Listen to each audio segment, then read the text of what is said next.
right. Hi, everybody. We are live with my 15th champion, Zimasa.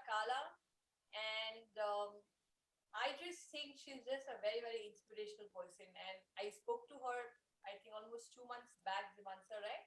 I spoke to her two Yeah. months back in regards to the, uh, course that I was launching was self-portrait. I wanted to know what mothers felt, and the conversation was meant to be for 10 minutes, but I think we connected, and I just kept on speaking to her for almost an hour, and we exchanged such great insight, and even her view helped me so much about how moms are feeling and why is it important to do self-portrait. Zimansa, welcome here. I'm absolutely thrilled to announce you as my 15th champion for the book. I'm totally thrilled because I know a lot of great things and inspiring things are going to come up in this interview. And Zimansa is joining us from South Africa. Zimansa, welcome. Let's talk about you. Let's introduce you. Why don't you just introduce yourself to us? Thank you so much, Shika. Yeah, as you rightly put, my name is Zimasa. As a South African, all our ethnic names have got meanings, and mine, Zimasa, means to honor. And I am to be here in this group, chatting to other possibly the situation as I am in. I'm a mom of two girls. I've got two teenagers. One is 17, the other one is 13. One can imagine how challenging that could be at times, but hey, we roll with the punches because we are so versatile as moms, aren't we? Other than being a mom to those two girls, I'm also a finance manager as well as a coach to working moms. And I chose my path of coaching because I've learned firsthand, first being a daughter to my own mother, as well as being a mom myself, what it takes to be a mother, especially in a country such as ours where a woman is subjected to a whole lot of beliefs, a whole lot of expectations that we do not necessarily choose for ourselves, but we're expected still to behave in certain manners. And some of these challenges and these beliefs sort of put us in little boxes, and those boxes, I'm the person that wants to break them for us. Not because we want to be world champions, but because as moms, we want to live fulfilling lives as well within our own specifications. So that is my drive behind what I do currently as a coach to working moms. Right. And how come biking? What is the exciting part about biking? We had a good conversation. I remember that you got into biking, Yeah. and then I said that you must do your self-portrait on a bike, and then you had sent one portrait of yours biking. So let's talk about your love for biking. And Uh-huh. it's very interesting that all these moms are coming from different cultures, and they have so many things that sometimes weigh on them, or sometimes some cultures encourage them. So various cultures have various things. So what has it been for you? And I relate to you a lot because I associated a lot of my Indian culture the way your culture was, in the society, how women are. So let's talk about that. That was a very interesting conversation about you being. Oh wow. That is my passion. That is something that is totally out of my traditional upbringing. Um, I came across biking at a time when we had the last recession, the global recession around 2008. I was heavily pregnant with my youngest, and I'd had colleagues talk about how cheap gas or petrol is. You know, you use far less than you would to fill up a car, and you travel for a whole month on such a little amount. And as we introduced myself earlier on, that I'm a finance manager, so I do count my pennies. My pennies count a lot. And that made economic sense at the time. And way back when, I was actually looking at a scooter. And as I kept on looking at these things and putting that dream off, because a mom, that was not the most responsible thing to do. Again, the responsible part being what has been imposed on me by the environment, by the society. But that dream, just kept on and kept on and kept on. And lo and behold, I never bought myself a scooter. I went big. I went for a Harley Davidson. I love the bigger bike and I enjoy biking. And as a mom, it's become my getaway pastime, my time on my own to just be, to reflect, to not have to worry about anything. It has become my my me time. You know, another lady might choose to have a bath, might choose to have their nails done. I choose to just ride a bike. So it's just become a passion of mine, born out of my skills as a finance manager, contravening all, breaking all other societal rules and expectations. This is what I do. I love biking. And within that area of biking, I've come to get into circles where some men are involved. Now, being a mom trying to take care of other moms does not necessarily mean that we cut off men in our lives. We have our fathers, our brothers, our cousins, and we love them. And being in close proximity with them through biking, you know, we get to learn more about them and get to expose ourselves to them and say, this is who we are. We are not just contained to be a mom nursing children at home, but we are ladies with intelligence, with the same capabilities of the men that we associate with. And there's so much more we have to give. And yeah, biking has just been my beautiful a me time activity, as well as also a manner of expressing ourselves, or as a woman, with our affiliations with the men around us. I have taken part for the past few years in a global ride. It's called Distinguished Gentlemen's Ride, where we actually try to raise awareness for men's health. So being a working mom, looking after other mothers, like I said before, you know, we're not cutting out the men in our lives. We embrace everything and everyone, also seeking to be embraced and accepted as well. Right, right. That's a great view, Zimasa, you know.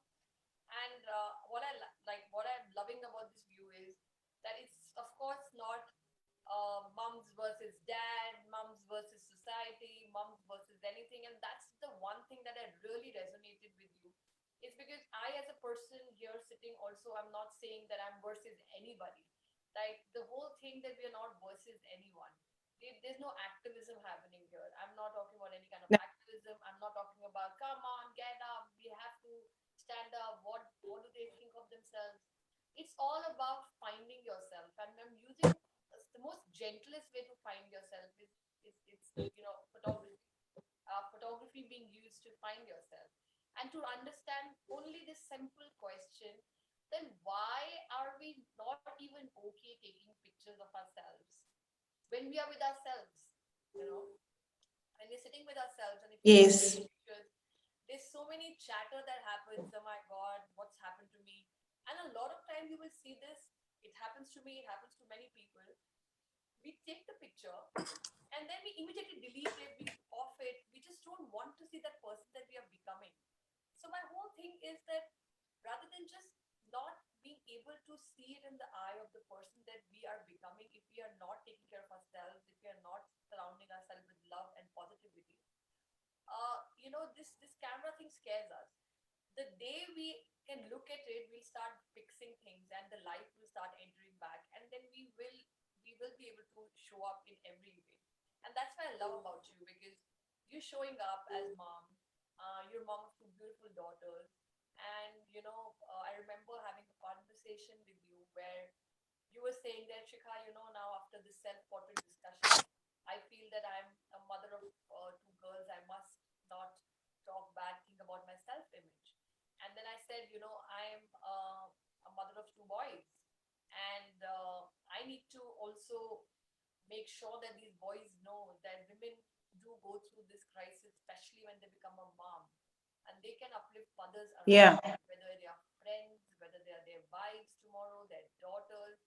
Even men need to see that this is, and that's this movement. I'm getting a lot of support from men. I'm getting messages from men, and they're saying that you're doing great because we're coming to know a view where mother has never spoken about why she wants to be missing from the camera and the limelight and go downhill and then stay there forever till rest of her life after she becomes a mom.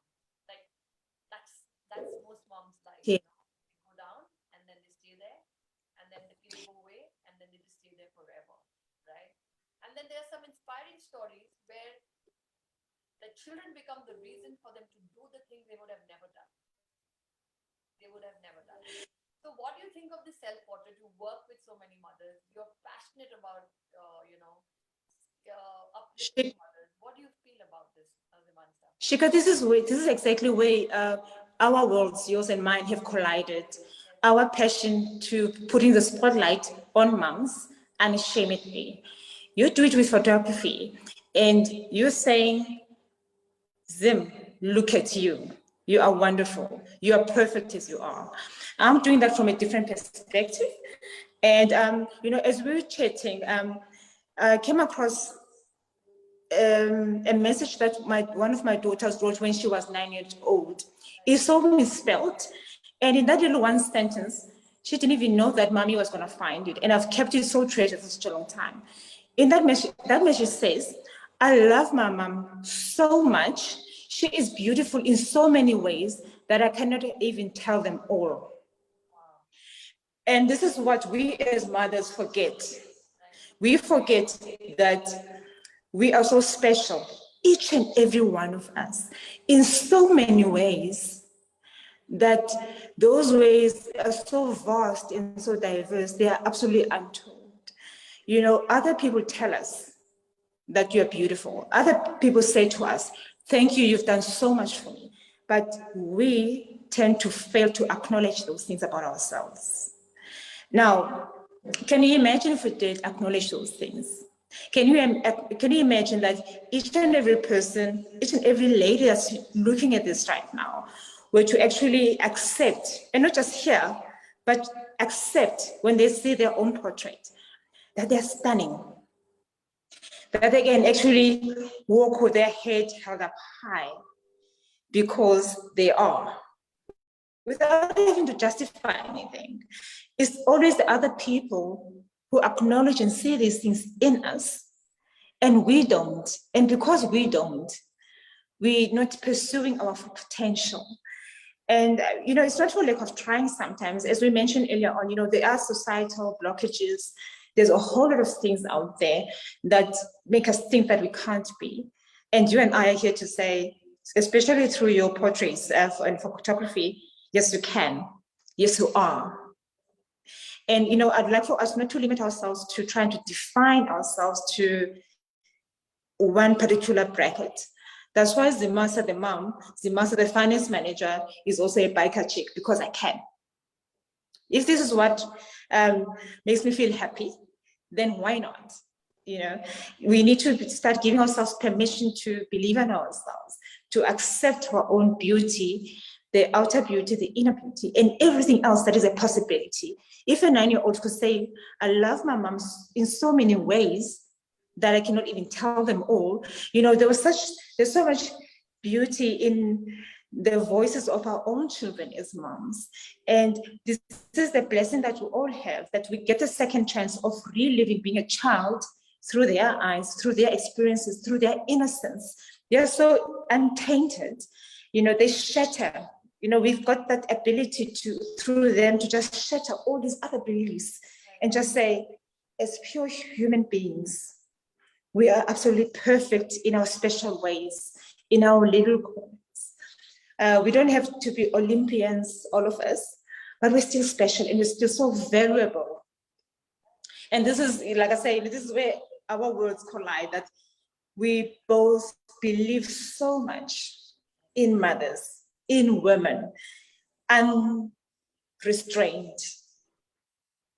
Yes, that's like what you're saying, that coming up in your own potential, and that's why I absolutely resonated with you, because it's again, like you were saying, Zimansa the dancer, Zimansa the mother, Zimansa the biker. We all are everything, whether it's men, women, we all are, we can be anything that we want to be. But the reality is that this whole process of birth, you know, we've not even realized it. That I was reading it somewhere, Zimansa, and you will find this very interesting.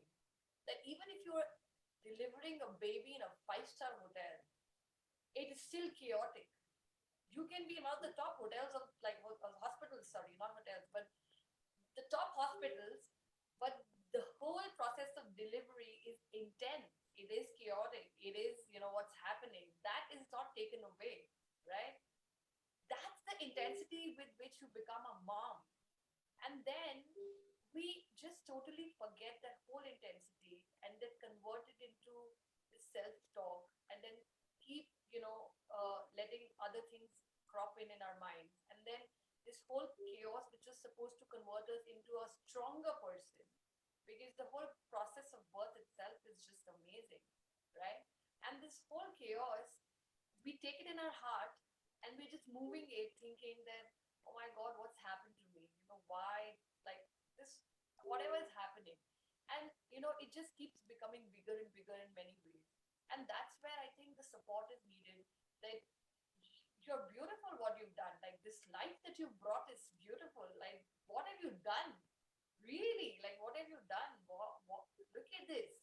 You've just given a birth to some, life. And I'm finding these mothers now in modern times not being able to deal with this whole thing, which is such a natural process and is supposed to make you stronger. And that's why this movement, you are starting it, I'm starting it, that whole process that starts from that birthing place needs to move out to make you stronger and not deteriorate you, to go back and cringe and say, I'm not worth it anymore. I don't know what happened, right? So I totally relate to what you're doing, and I like the biker thing. It's not because you're a biker, but because you like you could be anybody else, and if you're a mom and you were still Yeah. doing it, that's the impact you're already making in minds of mothers. That so what? Stop thinking that you can't do it. And with this Yeah. statement of biking and Harley Davidson and being a finance manager, and now even joining this portrait movement, you're moving forward to say, keep embracing what comes your way, keep living and keep moving. So what's your biggest dream with mothers, Zimasa? What is your biggest dream? Like, you've met mothers, and I know, Oh, are yeah. hard helping them. What's your biggest dream with mom? You know what? My biggest dream for all women out there is to have the confidence to go for whatever it is that we want. Um, when we talk about self-esteem, it's something that we want to show aside because no one wants to believe that we have some concerns around that area, which is fine. And with some of the people that I've had chats with, what comes up strongly is that a lot of women feel that we don't have the time to do what we want to do.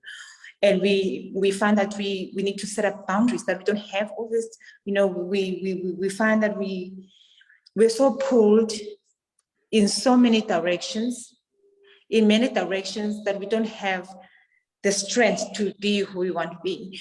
And for me, that's my biggest wish for all women out there. Because we're so phenomenal. We're absolutely beautiful in so many ways. Like my 9-year-old articulated way back then, that I wish that we could give ourselves the permission to be who we intrinsically want to be. If cooking is your passion, go for it. If you want to, even surfing, there's so many things that we tend to think are only meant for men. And the world has changed so much that even in patriarchal societies such as the one that I come from, the men are starting to look up and giving us the space to be who we want to be. Let us as women take up the space. Let us fill it up. I just mentioned that I'm a mother of 2 girls. And one of the things that, one of the reasons why I'm in this, is to be their trailblazer, to be their real role model. I can only wish that they would not just see, but follow in my footsteps as well. And, to grab by the hands every other woman out there who wants to follow their own path. As with your photography, to see themselves, accept themselves, and just go for it. Men do it very well. They usually don't lack any confidence, but for us now to just rise up, not in contravention to them, not in competition to them, but each one of us to just take up our own spaces. There is no mistake in us being born individually. Each and every one of us has got a purpose, and now we just need to rise up and take up that space and just go for it. That is my biggest dream, to us being bold enough to go for it. That's amazing. And you're already living your dreams, Zimasa. You're already shining. And in this book, like, that's what I'm saying, that this book is going to be not about me putting one face and then putting a story or a biodata of a mother. Every page with that's my 100 days. I will make sure this book turns out to be like that. That every page tells the story of that mom, the pictures, and every page unfolds a shade of mother. And when mothers look at this book, whoever mother, whichever mother, anywhere in the world, she sees these 100 shades, and they're actually not 100, they're actually thousands and thousands of shades of mothers. And then when she looks at these 100 shades of mothers, she looks at it and says, wow, I mean, there is possibility of shining. Look at this. Look at Mm. Zimasa doing this. Look at Shikha, what she's doing. Look at here, Vinita Contractor doing something. You know, these mothers who are constantly doing something or the other to keep showing up. Because you know, it's easy for men, yes. And I'm sure one day I would be also doing 100 awesome men in this world, because I'm totally my daddy's daughter even today. I've had a very amazing father. But at this moment, the mother's pulse is so strong, because so much goes on with the mother physically, harmoniously. You know, there's so many changes that's happening. And then now there's a pressure of this come online social media. And you know, and I've been telling people that I've taken this journey myself, and with this journey I realized that everything I hated about myself is something that's complimented about myself, and I'm going more and more, I'm showing up. So something is dissolving, something is dissolving the more I'm accepting myself. Everything that I've Most created about myself was totally my, like, created by me. It was not created by anybody who came and said, oh, you know, Shikha, this is how your hair is so bad. And nobody told me that, oh my God, you have dark circles. Look at how ridiculous you're looking. Actually, nobody told me that. It was me creating this whole thing for myself and then staying there because there was nobody to knock at the door and say, you know, you're fine. You're absolutely gorgeous. There's nothing wrong. You're just creating yeah. it on your own. And that's the majority. Of course, mothers are all kinds. There are situations that they are dealing with. There are multiple situations that they have, and that puts a whole new curtain on top of this issue of their self-image, and then they don't have any time to even think about what am I thinking about myself, unless it's like really late and their life is gone. So this is beautiful. This is beautiful. Any message, Zimansa, you would like to put, and what? Let's manifest your dream as Zimansa. Forget about the mothers. What's your dream as Zimansa? What does Zimansa want to do? Because I'm also manifesting it through these interviews. You don't know who's going to watch it. This is all going to go on YouTube. The way the program is going up, I don't know which mother finds which mother or which person who sees this. So let's put your dream out there and let's see what your real dream is as Zimansa. Shika, my dream is keeps on evolving Wow. on a month by month. It's not fixed. Yeah. And not so long ago, I came across a post that asked, do we have an age where we'd like to retire? And in all honesty, I do not have. The reason being that I think for myself, the age where I retire will probably be my death date, the day that I die. I've got so much to give in so many ways. Mine is to keep on giving in ways that I haven't even fathomed as yet. You know, I went into school and I learned certain things to become a finance manager. And while we had a secure job, you know, my desire was to help out other mothers. And whilst doing all of this, I found myself getting involved in other areas of helping. So this just kept on popping up. And I become alive just seeing the contentment in someone else's face when they hit their aha moment, number one, or when whatever it is that they thought was impossible to solve, they actually acknowledge that it is solvable. And the one thing that I would want to say to everyone out there is keep on moving. There have been dark days when one feels as if, you know, you've expended all your energy and you don't see the results. But believe me, there's always something working in hindsight.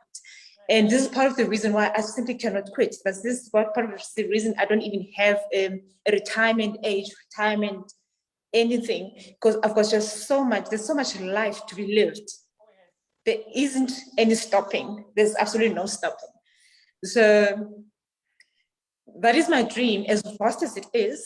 It's not contained, it's not constricted.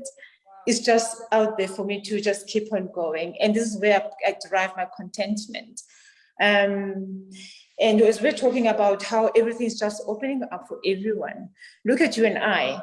I'm sitting right now in South Africa on the coast of East London, and you are on the other side of the world, but there's a shared vision, there's a shared dream, and we can reach out to a whole lot of people who are scattered all over globally. And this is who we are as people. This is who we are, in terms of who we're born to, what we were born to do. Our gifts are not to be wrapped up with a little bow and tucked under a Christmas tree, but rather to be shared with everyone. What an amazing thing, Zimasa. Like, I'm totally getting I was just like nodding, yes, I wanted to actually shout, yes, right thing. Because I feel the same, totally. And I keep telling my husband, let these kids go and become something. That's the time we will actually start even more things. Like, that's not the time to sit back. Like, that's the time when time comes fully to you. And my kids are very young. One is 2, other is 8.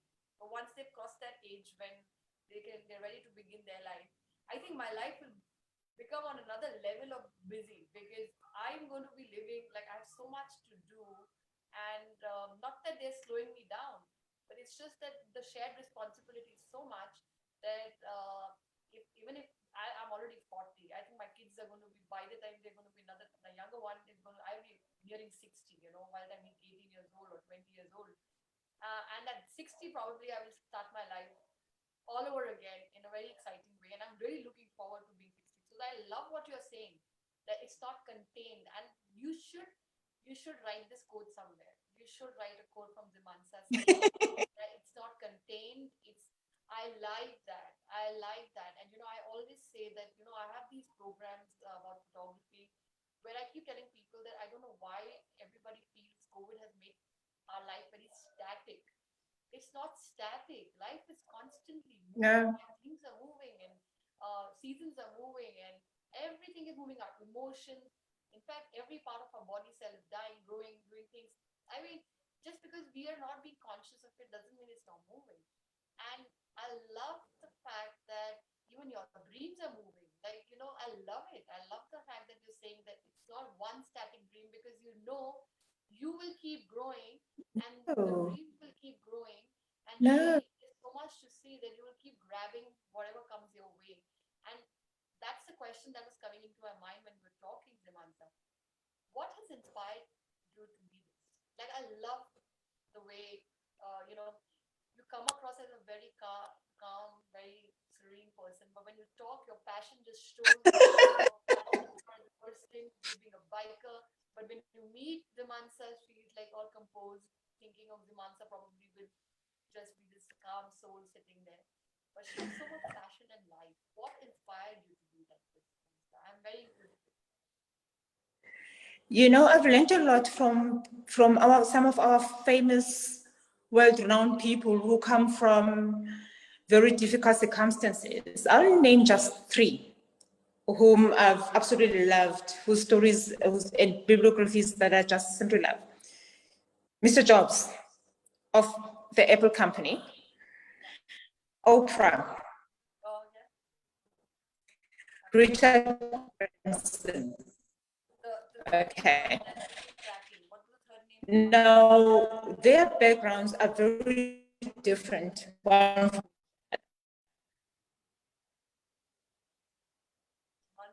No, the 3 people that have Oprah Winfrey, Richard Branson I think you're of the Virgin Group.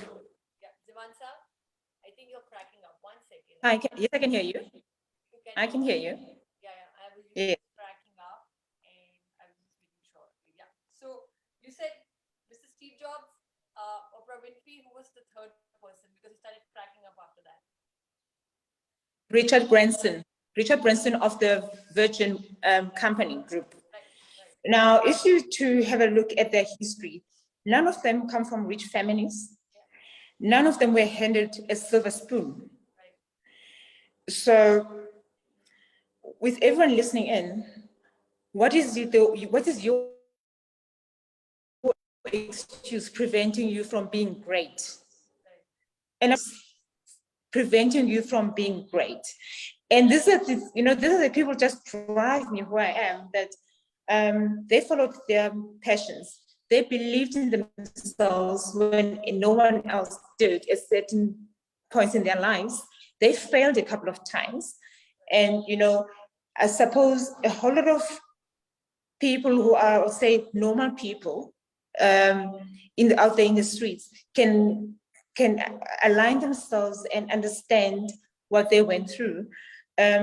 So, if they can persevere and they've got the same two legs that the rest of us have got, the same 2 ears as the rest of us, then why can't we pursue what we want? We might not seek to reach the same levels of popularity and exposure as they have aspired, as they've reached, but it's just an indication that you and I, in our tiny corners, can achieve great things. Yes, we can. And those little stories from these people just keep us moving, keep us going. absolutely. And I love that about you, Zimasa.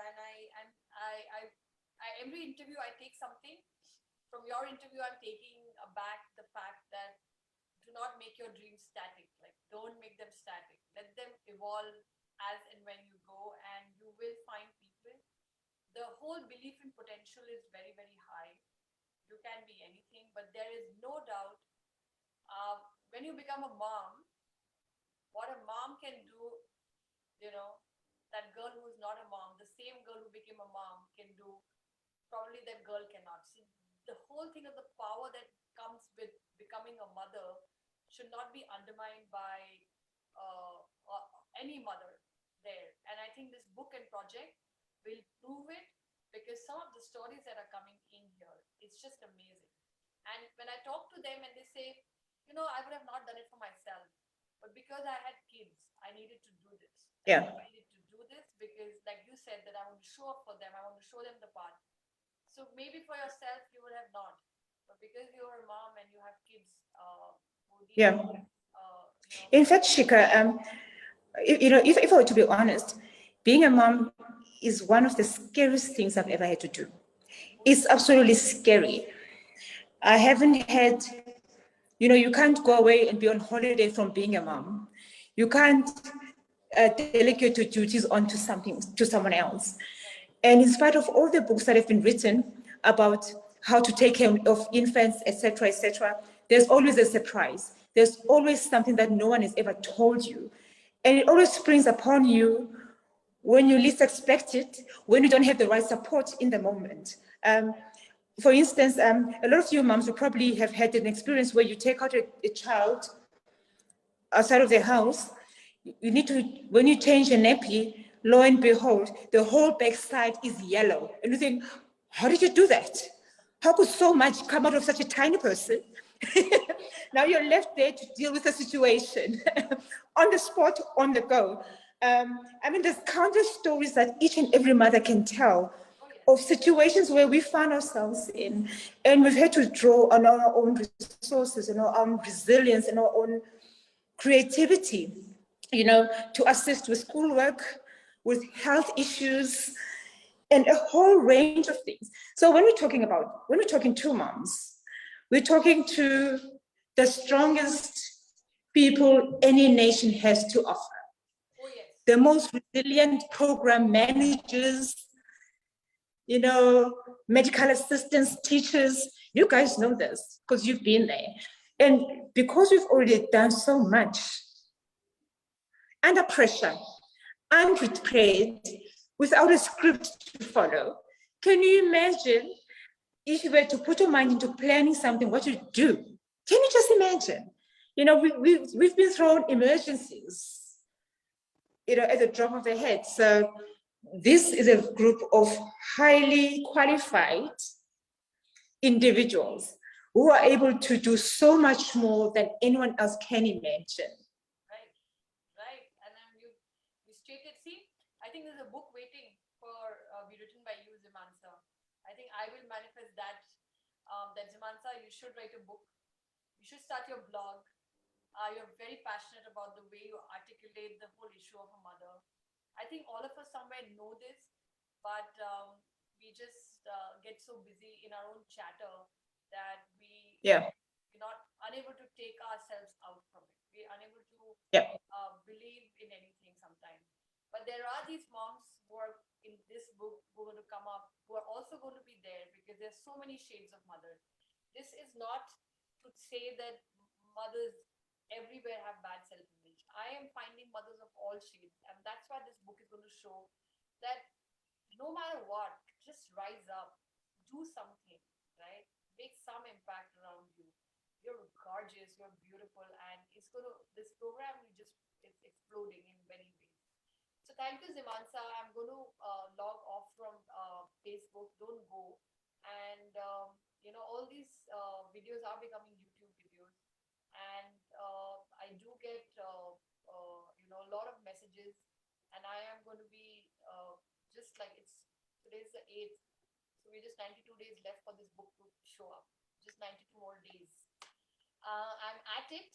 I'm working at it, and we're going to see you in our group where I'm just creating this group where I'm just cheering up all the mothers for their portraits to come out, their stories to come out, so that I can lay them in a book. And I will see you there, Zimasa, meeting more mothers, showing up for them, and this book showing up for many, many mothers and children and men to see what mothers are all about. So I'm very excited to have you on board. I'm just going to stop the live stream. Don't go anywhere. I'm just going to stop the live. I don't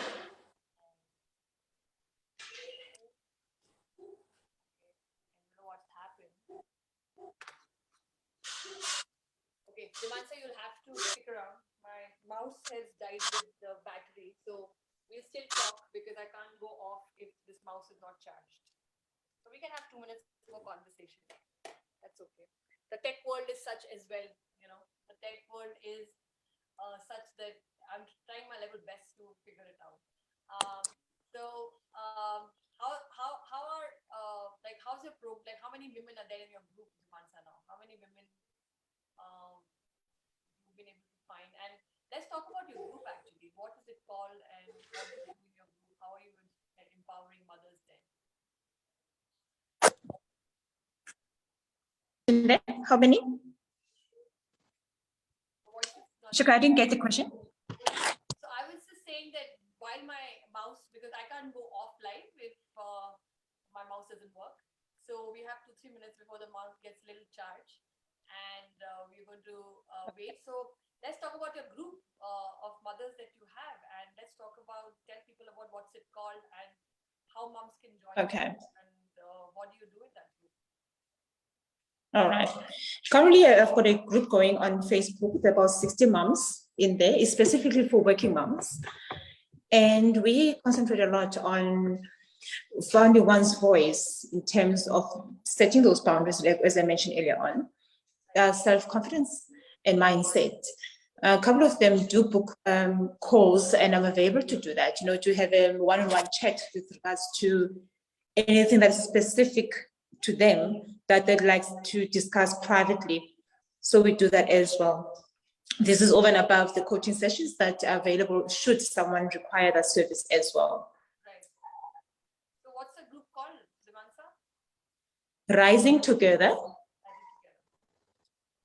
Yeah, we're nurturing the nurturers. It's called Rising Together, and then in small letters, it's like nurturing the nurturer, because we tend to forget that as nurturers, we need to nurturing ourselves, not necessarily from someone else, but it's something that we need to start stepping up to for ourselves. You guys have probably heard of the saying, you teach people how to treat you. So, do that again, say that again. Yeah. What was that? You teach people how to treat you. So people will treat you in a way that you're treating yourself. So by allowing certain things into your space, etc., that is how I will start treating you as well. So I encourage that type of thinking for women, that we treat ourselves with respect and kindness. I think kindness is foremost for us as moms, that we give so much of ourselves to everyone else. We're so kind to everyone else, and we're harsh on ourselves. You can check how many moms actually skip meals, but they'll make sure that the whole family is fed. Or we don't get enough rest, but as soon as a toddler starts doing this, we go, no, give him some rest. Don't make any noise. No, give him space to sleep. But then we don't do that to ourselves. So I'm encouraging women to treat themselves with kindness in the same manner that we have been able to treat our kids and our families. We treat them with love because we love them. But then if we turn the spotlight on ourselves, do we love ourselves enough to actually allow ourselves to be treated with kindness, starting with self? So that's what I do in my group. I love that sentence. You teach people how to treat you. You teach them how to treat you, and I think that's the key. We forget to teach them, our children as well, that that this is what we are doing. It's not their fault because we are not teaching them how what is happening to us. Why do we need this rest? Like just before this interview, Zimasa, I've had cold. I'd attended this session yesterday, which was beautiful with Debbie, and somehow women were very emotional when I was talking there, and I just couldn't stop thinking about where I'm heading, and somehow I couldn't sleep the whole night, and of course with my younger one still sleeping, and I was trying to sleep 15 minutes just before the session to take that nap, but it's just my younger one was coming in, going, doing things. And at that moment, I think what you're saying is very important, that even if they are young, we have to start like teaching them that, Mama is just taking 15 minutes nap. Let her take this nap because we need to do it. And I think that's a very, very interesting thing to look at, that even if they don't understand, we can express it. And slowly, slowly, when they grow up, it becomes, instilled in their head that there's another human being, which is our mom. She's not this robot 24/7 working. She needs her human needs to be met, and they become your best support system. My older one, since our last conversation, actually I heard it that I've been talking to him a lot, and I'm saying that I this is the project I'm doing. This is important to me, and he is aligning slowly, slowly, versus how he was that don't do that. Why do you have to go live? Why do you have to keep doing this? So I think that's a very important thing. Teach people how to treat you and your own children. It's usually very subtle. It's usually very subtle little things that matter the most, though, that make the biggest difference. One of my house rules at home for my daughters is that we don't buy any branded clothing that has got, let's say, a swear word across your front or anything like that. And I'll say to them, can you imagine if we had, let's say, bitch or slut right across the chest? You're walking out there in the street and someone calls you by that name. Because somehow you've given them the permission to refer to you as such because you've just labeled yourself. Where does that place you? Do you feel that now you've got the ground to stand up for yourself and say, don't swear at me, don't speak to me like that, don't treat me as that person as per what you've got to get me? So it's just little things like that that we're sometimes not mindful of. But if you start tweaking, you can see the result. People will treat you how you treat yourself, how you come across. Yes, and that's very true, and something to ponder upon. Actually, to think about. I'm going to think about this. I knew it, but I'm just going to think about to actually get this forward with mothers. The more I speak to them, that teach them how to treat you. Not that they treat you badly, not that they like your children or your family's trying to treat you and put you down, or they are it's just that we become so quiet, and then all this shows up into our We are. we're just so quiet about so many things, like as basic as like I am live about it, but I'm just saying that my son was there, older one was there. I don't think I was taking care of myself, and I lost few molars of mine in that process of this, day and night duty, and I hated it. And I want to express it to somebody to say that listen, this I'm just hating what's happening to me. But to just to keep quiet about it, and then that's what shows up, the underlining current that we feel about ourselves because we are not expressing, we're not telling people how we are feeling, And then this camera comes in Yeah. front of us, and we just tell everybody, stay away. I don't even want to look at this woman, because when you look at your picture, You've just had enough. you can't lie to yourself, because you see, No. you exactly see the woman you don't want to see. And once you decide that no matter what, I will still show up in front of the camera, I'll see what's happening, and I will fix what's happening there. There is no way you will not shine. It just looks like a camera, it just looks like a portrait. But the day you start looking at it and saying, wow, I think my hair looking bad, not because of anything else, but simple, I'm not taking care of myself. But let me look at it. Like, rather than saying, don't take my pictures, let this 40 years go away. And when I say tata to this world, I have no pictures.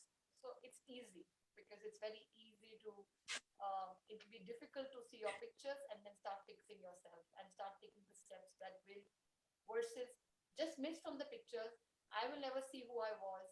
Nobody will ever know what I felt like. And I just left this world.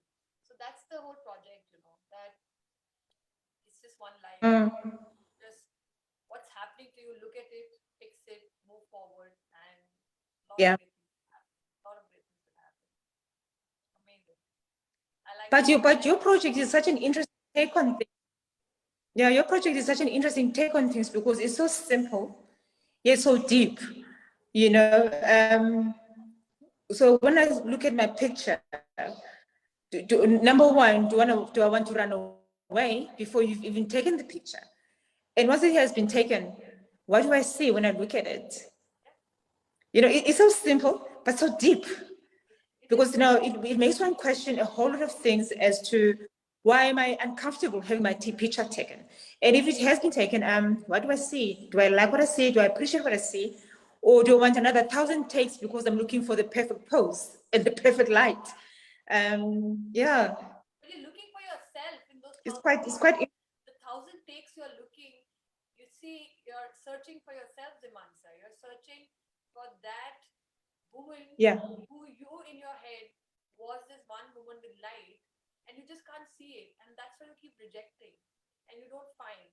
And then when I photographed mothers, somehow they were always in a very good light, and that's why they all loved me, because I showed them the woman they are, or they can be, or it's all exists within them, right? And something that they didn't appreciate about themselves.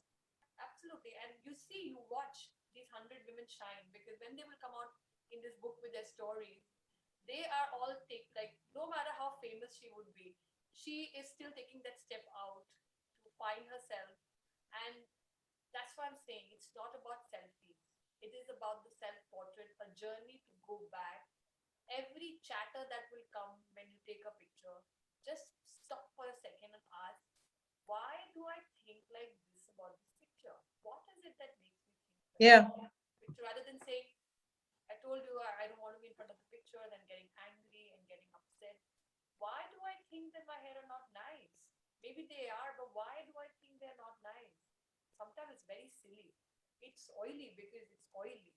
You're not taking care yeah, of it. it is what it is. Yeah, and even if it is, you can fix it. But if I look at it rather than avoiding it, I will fix it. Because if I'm in love with Yeah, someone, I'm like, oh, I want my hair back. Like, my hair should look the way it yeah, looked a few years back, and I will do something. And that's what happened to me. I started going back, and I was like, I used to really take care of my hair, and that's why they look nice. They don't look nice because I don't take care of themselves. That's a simple answer.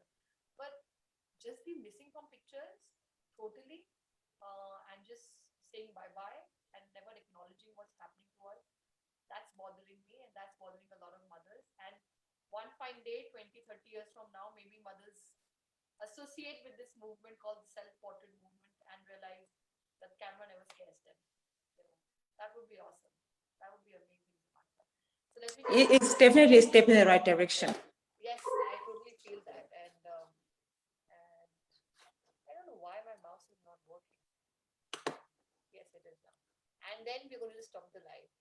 Bye bye, everyone. And this imperfect interviews are actually becoming very perfect for me, because there's so much authenticity coming in. I and many mothers coming here are not trying to be these tech savvy mothers who are trying to become this very, we are this real mothers showing up like in our reality. And I really really love the imperfections. So I just wanted to make that clear that even if you think these interviews are not the most high quality light, camera, sound, they are authentic mom stories. The real thing is waiting after 96 days, 94 days now. The book, the design is going to be out. I'm going to make sure of that. The 100 moms are going to be there. See you guys, and I'm going to just stop the live.